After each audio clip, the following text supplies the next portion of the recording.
Hi friends, welcome to top cine news and reviews. Kattalan ಇದು recent ಆಗಿ Malayalam film ಇಂಡಸ್ಟ್ರಿಯಿಂದ ಬಂದಿರುವಂತಹ ಒಂದು cinema starring Antony Varghese and Thushara Vijayan. Story line ಗೆ ಬರೋದಾದ್ರೆ, ಅನಾಕೋಲಿ ಅನ್ನೋ ಒಂದು ಕಾಡಲ್ಲಿ ಮಾರಿಯಣ್ಣ ಅಂತ ಒಬ್ಬ ಸ್ಮಗ್ಲರ್ ಆನೆಗಳನ್ನ ಕೊಂದು ಅದ್ರ ದಂತಗಳನ್ನ ಸ್ಮಗ್ಲಿಂಗ್ ಮಾಡ್ತಾ ಇರ್ತಾನೆ. ಅವಂದೇ ಆದಂತಹ ಒಂದು ದೊಡ್ಡ ಸಾಮ್ರಾಜ್ಯನೇ ಕಟ್ಕೊಂಡಿರ್ತಾನೆ. ಮಾರಿಯಣ್ಣನ ಸಾಮ್ರಾಜ್ಯಕ್ಕೆ ಆಪೋಸಿಟ್ ಆಗಿ ಎಡ್ಡಿ ಮತ್ತು ಅವನ ತಮ್ಮ ಇನ್ನೊಂದು ಸಾಮ್ರಾಜ್ಯನ ಕಟ್ಕೊಂಡಿರ್ತಾರೆ.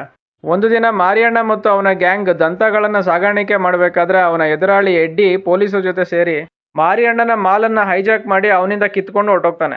ಮಾರಿಯಣ್ಣನ ಪರವಾಗಿ ನಿಲ್ಲೋದಿಕ್ಕೆ ಸ್ಟೋರಿಯಲ್ಲಿ ಹೀರೋ ಆಂಟೋನಿಯ ಎಂಟ್ರಿ ಆಗುತ್ತೆ. ಈ ಪಾಯಿಂಟ್ ಅಲ್ಲಿ ಮಾರ್ಕೋ ಫಿಲಂಗೆ ಒಂದು ರೆಫರೆನ್ಸ್ ಕೊಟ್ಟು ಡೈರೆಕ್ಟರ್ ಒಂದು ಯೂನಿವರ್ಸ್ ಕ್ರಿಯೇಟ್ ಮಾಡೋದಕ್ಕೆ ನೋಡಿದರೆ ಅದು ನೀವು ಫಿಲಂ ಅಲ್ಲಿ ನೋಡಿದ್ರೇನೆ ಬೆಟರ್. ಅಲ್ಲಿಂದ ಮಾರಿಯಣ್ಣ ಮತ್ತು ಅವನ ಎದುರಾಳಿ ಎಡ್ಡಿ ಗ್ಯಾಂಗ್ ಗಳ ಮಧ್ಯೆ ನಡೆಯುವಂತಹ ಗ್ಯಾಂಗ್ ವಾರೇ ಈ ಫಿಲಂ ನ main plot. Positives and negatives ಗೆ ಬರೋದಾದ್ರೆ, ಆಂಟೋನಿ ವರ್ಗೀಸ್ ಆಂಟೋನಿ ಈ ಫಿಲಂ ಅಲ್ಲಿ ಅವರ ಆಕ್ಟಿಂಗ್ ಡೀಸೆಂಟ್ ಆಗಿ ಬಂದಿದೆ. ಅವ್ರದೇ ಆದಂತಹ ಒಂದು ಸ್ಟೈಲ್ ಅಲ್ಲಿ ಆ ರೋಲ್ ಗೆ ಅವರು ಜಸ್ಟಿಫೈ ಮಾಡಿದ್ದಾರೆ. ತುಷಾರಾ ವಿಜಯನ್ ಆಸ್ ಲೂಸಿ ಈ ಫಿಲಂ ಅಲ್ಲಿ ಅವರ ಇಮೇಜ್ ಗೆ ಸೆಟ್ ಆಗುವಂತಹ ಕ್ಯಾರೆಕ್ಟರ್ ಸಿಕ್ಕಿದೆ. ಅವರು ಸಹ ಅವರ ಪರ್ಫಾರ್ಮೆನ್ಸ್ ಮೂಲಕ ಆ ರೋಲ್ ಗೆ ಜಸ್ಟಿಫಿಕೇಶನ್ ಕೊಟ್ಟಿದ್ದಾರೆ. ಸುನಿಲ್ ಎಸ್ ಮಾರಿಯಣ್ಣ ಈ ಫಿಲಂ ಅಲ್ಲಿ ಅವರ ವಿಲನ್ ಕ್ಯಾರೆಕ್ಟರ್ ಮೇಜರ್ ಹೈಲೈಟ್ ಆಗಿದೆ. ಫಿಲಂ ಸ್ಟಾರ್ಟಿಂಗ್ ಇಂದ ಎಂಡಿಂಗ್ ವರೆಗೂ ಅವರು ನೆಕ್ಸ್ಟ್ ಲೆವೆಲ್ ಪರ್ಫಾರ್ಮೆನ್ಸ್ ಕೊಟ್ಟಿದ್ದಾರೆ ಅಂತಾನೆ ಹೇಳ್ಬೋದು. ಬಾಕಿ ಎಲ್ಲ supporting actors acting wise decent ಆಗಿ ಬಂದಿದೆ. ಡೈರೆಕ್ಷನ್ ವಿಷಯಕ್ಕೆ ಬರೋದಾದ್ರೆ, ಸ್ಟೋರಿ ಮೇಲೆ ವರ್ಕ್ ಮಾಡ್ದಂಗೆ ಕಾಣ್ತಾ ಇಲ್ಲ. ಜಸ್ಟ್ ಒಂದು ಐಡಿಯಾನ ಬೇಸ್ ಮಾಡ್ಕೊಂಡು ಕ್ಯಾರೆಕ್ಟರ್ಸ್ ನ ಬಿಲ್ಡ್ ಮಾಡಿ ಸ್ಕ್ರೀನ್ ಪ್ಲೇ ನ ಮಾಡ್ಕೊಂಡು ಹೋಗಿದ್ದಾರೆ. ಎಕ್ಸಿಕ್ಯೂಷನ್ ಗೆ ಬರೋದಾದ್ರೆ, ಸ್ಟಾರ್ಟಿಂಗ್ ಒಂದು 15 to 20 ಮಿನಿಟ್ಸ್ ಹೀರೋ ಇಂಟ್ರೊಡಕ್ಷನ್ ಆಗೋವರೆಗೂ ಫಿಲಂ ಸ್ಲೋ ಆಗಿ ಹೋಗುತ್ತೆ. ಹೀರೋ ಎಂಟ್ರಿ ಆದ್ಮೇಲಿಂದ ಫಿಲಂ ಪಿಕಪ್ ಆಗುತ್ತೆ.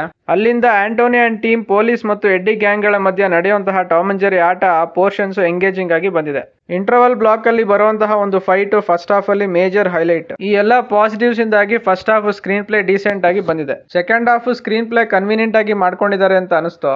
ಆಂಟೋನಿಯ ಪ್ರತಿಯೊಂದು ಮೂಮೆಂಟ್ ಸಿಸಿಟಿವಿ ಕ್ಯಾಮೆರಾ ತರ ಮಾರಿಯಣ್ಣ ಮತ್ತು ಎಡ್ಡಿ ಗ್ಯಾಂಗ್ ಗಳು ಫಾಲೋ ಮಾಡೋದು ನನಗೆ ಆ ಪೋರ್ಷನ್ಸ್ ಅನ್ರಿಯಲಿಸ್ಟಿಕ್ ಆಗಿ ಬಂದಿದೆ ಅಂತ ಅನಿಸ್ತು. ಅಂತಕ್ಕೋಸ್ಕರ ಆನೆಗಳನ್ನು ಕೊಂದು ದುಡ್ಡು ಸಂಪಾದಿಸೋ ಕೆಲಸನ ಹೀರೋ ಕೈಲಿ ಮಾಡಿಸೋ ಮೂಲಕ ಡೈರೆಕ್ಟರ್ ಆಡಿಯನ್ಸ್ ಗೆ ರಾಂಗ್ ಮೆಸೇಜ್ ಕೊಟ್ಟಿದ್ದಾರೆ. ನನಗೆ ಅದು ಲೈಕ್ ಆಗ್ಲಿಲ್ಲ. ಕ್ಲೈಮ್ಯಾಕ್ಸ್ ಅಲ್ಲಿ ಬರುವಂತಹ ಒಂದು ಕೇಮಿಯೋ ಈ ಫಿಲಂ ನ ಬೆಸ್ಟ್ ಪಾರ್ಟ್ ಅಂತಾನೆ ಹೇಳ್ಬೋದು. ಸೆಕೆಂಡ್ ಹಾಫ್ ಅಲ್ಲಿ ಟ್ವಿಸ್ಟ್ ಅಂಡ್ ಟರ್ನ್ಸ್ ನ ಆಡ್ ಮಾಡೋದಕ್ಕೆ ಎಲ್ಲ ಸ್ಕೋಪ್ ಇದ್ರೂ ಸಹ ಡೈರೆಕ್ಟರ್ ಸ್ಕ್ರೀನ್ ಪ್ಲೇ ನ ತುಂಬಾ ಪ್ಲೇನ್ ಆಗಿ ತಗೊಂಡೋಗಿದ್ದಾರೆ. ಈ ಫಿಲಂ ನ ಸೆಕೆಂಡ್ ಹಾಫ್ ನನಗೆ ವರ್ಕ್ ಆಗ್ಲಿಲ್ಲ. ಸಾಂಗ್ಸ್, ಬ್ಯಾಕ್ ಗ್ರೌಂಡ್ ಸ್ಕೋರ್ ಮತ್ತು ಆಕ್ಷನ್ ಈ ಫಿಲಂ ಗೆ ಮೇಜರ್ ಪ್ಲಸ್ ಆಗಿದೆ. ಸ್ಟೋರಿ ಮೇಲೆ ವರ್ಕ್ ಮಾಡಿ ಸೆಕೆಂಡ್ ಹಾಫ್ ಸ್ಕ್ರೀನ್ ಪ್ಲೇ ಮತ್ತು ಕ್ಯಾರೆಕ್ಟರೈಸೇಷನ್ ಮೇಲೆ ಡೈರೆಕ್ಟರ್ ಇನ್ನು ವರ್ಕ್ ಮಾಡಿದ್ರೆ ಈ ಫಿಲಂ ನ ಓವರ್ ಆಲ್ ಔಟ್ಪುಟ್ ಇನ್ನು ಬೆಟರ್ ಆಗಿ ಬರ್ಬೋದಿತ್ತು. ಓವರ್ ಆಲ್ ಆಗಿ ನನಗೆ ಒಂದು ಫಿಲಂ ಜಸ್ಟ್ ಆವರೇಜ್ ಫೀಲಿಂಗ್ ಕೊಡ್ತು. Top cine news and reviews ಕಡೆಯಿಂದ ಈ ಫಿಲಂ ಗೆ ಕೊಡ್ತಾ ಇರುವಂತ ರೇಟಿಂಗ್ 2.5 ಔಟ್ ಆಫ್ 5. ಇದಿಷ್ಟು ಫಿಲಂ ನೋಡಿ ನನಗೆ ಅನ್ಸಿದ್ದು. ಯಾರೆಲ್ಲ ಈ ಫಿಲಂ ನೋಡಿದಿರಾ, ನಿಮ್ಮ ಅನಿಸಿಕೆ ಮತ್ತು ಅಭಿಪ್ರಾಯಗಳನ್ನ ಕಾಮೆಂಟ್ ಸೆಕ್ಷನ್ ಅಲ್ಲಿ ಹಾಕಿ. ರಿವ್ಯೂ ನಿಮಗೆ ಇಷ್ಟ ಆಗಿದ್ರೆ ಲೈಕ್, ಶೇರ್ ಅಂಡ್ ಸಬ್ಸ್ಕ್ರೈಬ್ ಮಾಡಿ. ಸಿಗೋಣ ನೆಕ್ಸ್ಟ್ ವಿಡಿಯೋದಲ್ಲಿ. Thank you.